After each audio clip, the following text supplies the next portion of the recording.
The Legend of Zelda series is one of my favorite in gaming history, and a big part of that is the dungeons. There are so many throughout the series, some good and some really bad, but today I want to take a look at one of my favorite temples in Zelda history.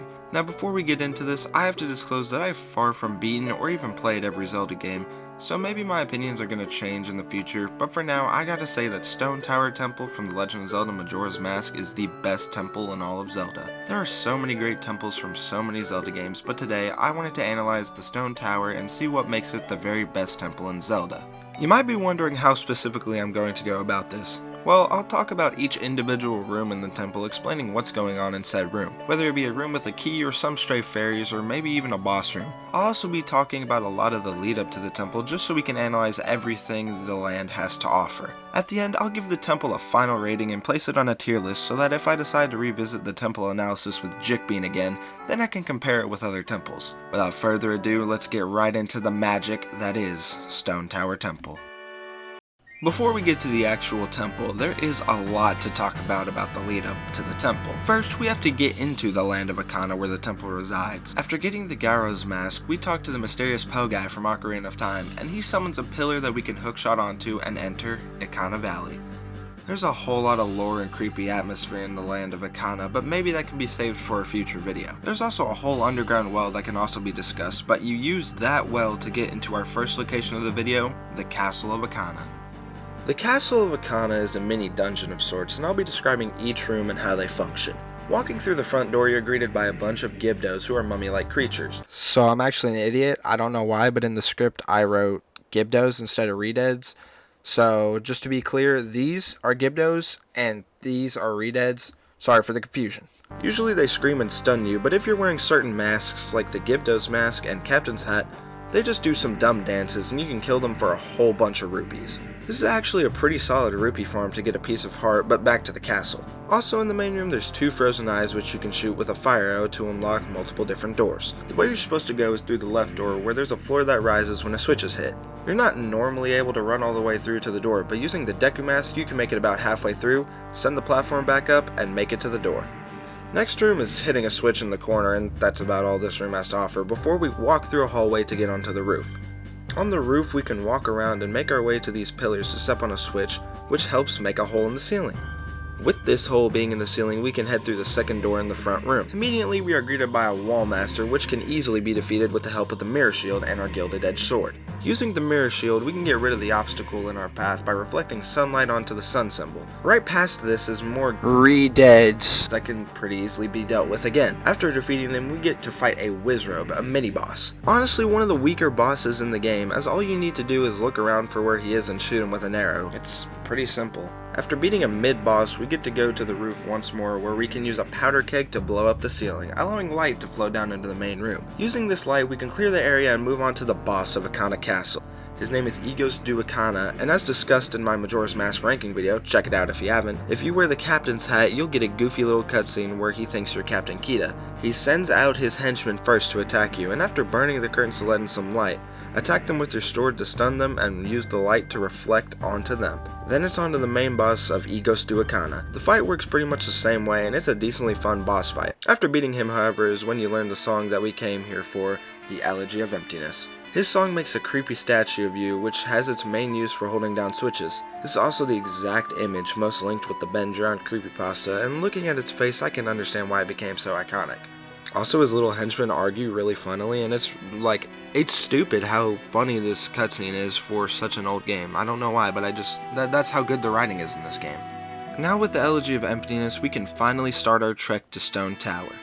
With the Elegy, we can actually create a statue for just normal Link and each of the transformation masks, the Deku, Goron, and Zora masks. Some people might find getting to the actual temple tedious, but I actually enjoyed using all the Heartless statues in order to hold down the switches to make a path. Mainly because Elegy of Emptiness is actually a pretty good Zelda song, as most Zelda songs tend to be. And we get to use one of the most fun items in Zelda history, being the hookshot to climb up to. The climb really isn't too long and dreadful, and you'll be up to the top of Stone Tower before you know it. Before I even get to the design of the temple, first we gotta talk about how good the Stone Tower temple theme is. It is without a doubt the best tune in this game and is such an epic one for the final main dungeon to have. It has a great build up with the percussion into an ocarina sound, then after a while everything shuts off and a solo begins to play with the song starting over.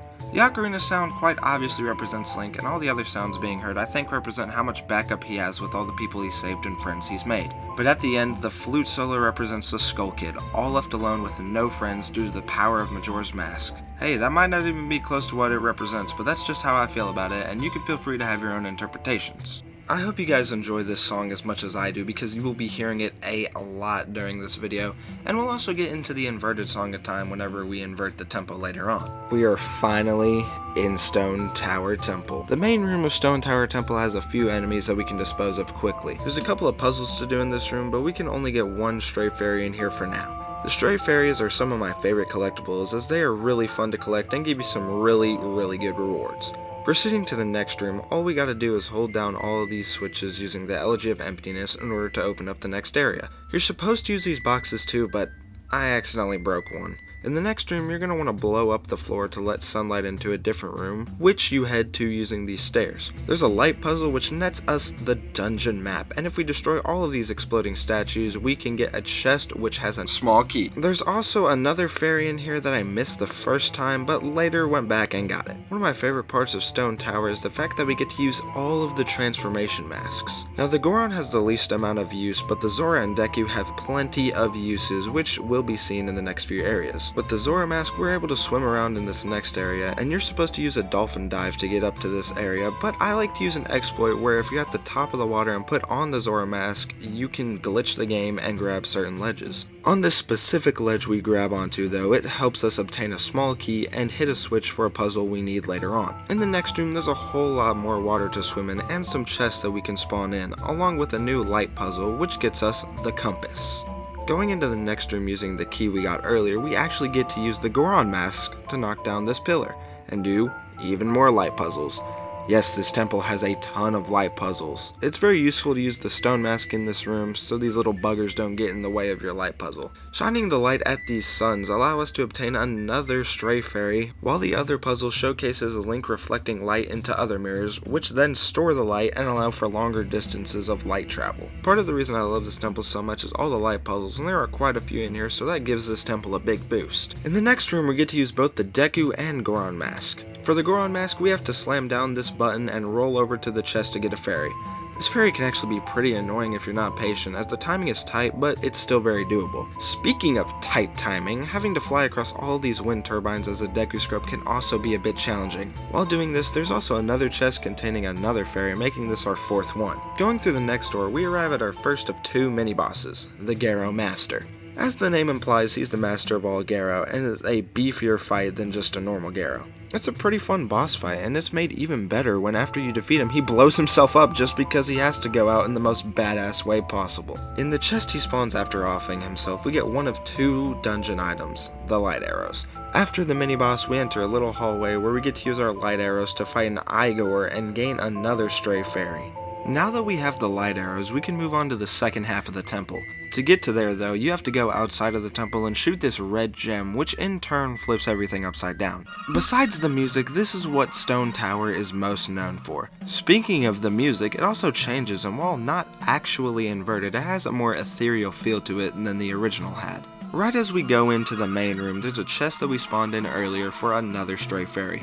I just love this temple's design so much, because now you have to worry about falling in a lot of places that you didn't need to at first. One of the first rooms that you can go into has a block that you can get rid of easily with the light arrows. I love how this showcases the use of the light arrows and how they can be used for these light puzzles as opposed to using the mirror shield. In this next room, there are vents that allow you to fly all around the place as a Deku. There's not too much going on in this room besides a couple of stray fairies and a small key, so let's just go through this heavily guarded door to the next room. This room was once filled with lava, and since everything's been flipped upside down, it now rains lava. You gotta shoot the red gem again with your light arrows in order to keep flipping the room to get to the other side. And next is another room that makes you keep flipping the entire room around just to get a block in position to jump up to the door. This is what quite a bit of the inverted section has, is rooms where the goal is to keep flipping upside down in order to progress.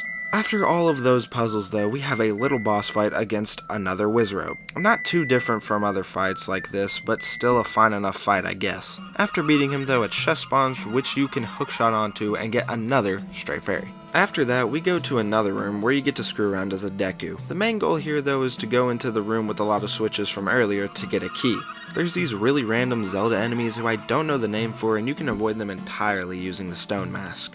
Over in this next room, there's a switch that we can hit to spawn a chest, which in turn we can hookshot onto to go to another room later on. Back into the Deku room, there's another door we can go through that has a little hallway filled with blue bubbles. Once we get through those, we get to our second cool boss of the dungeon, Gomez. He's a really cool Reaper dude who uses bats in a lot of his attacks. Mainly though, you have to use light arrows in order to expose his stomach and then hit him again with the light arrow. Gomez is just so cool looking and the fight is really fun. After you beat him though, you're able to get the boss key for later. After doing that, we get to go back into the hookshotable chest room and then go through the door from there. In this next hallway, there's another Igor which we beat in the exact same way, but this time after defeating him, we get the item we're going to need for the final boss of the temple, the Giant's Mask, the most useless mask in the game.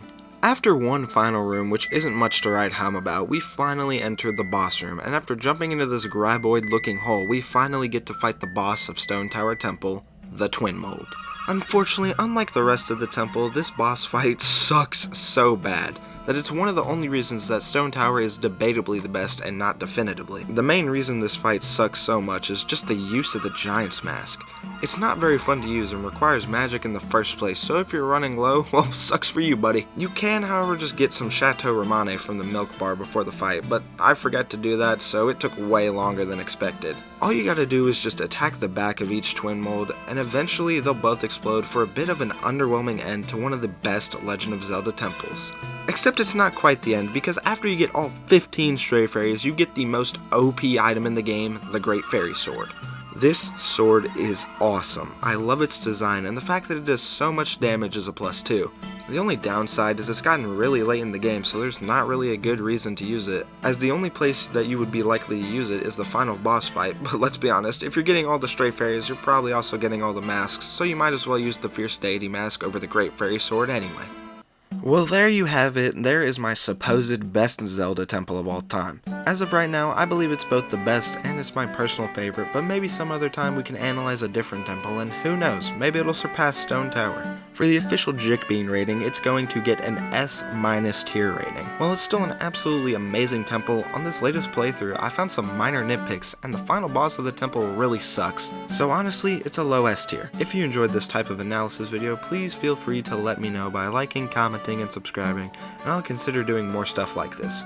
If you didn't like this, well, why are you still here? You clearly did, so show some love to good old Jickbean. I'm honestly down to continue the Zelda temple tier list with other temples, so if you guys liked it, be sure to let me know and I'll analyze a different temple in another video. Anyways, I hope you guys enjoyed. Be sure to show some love if you did, and have a great rest of your day.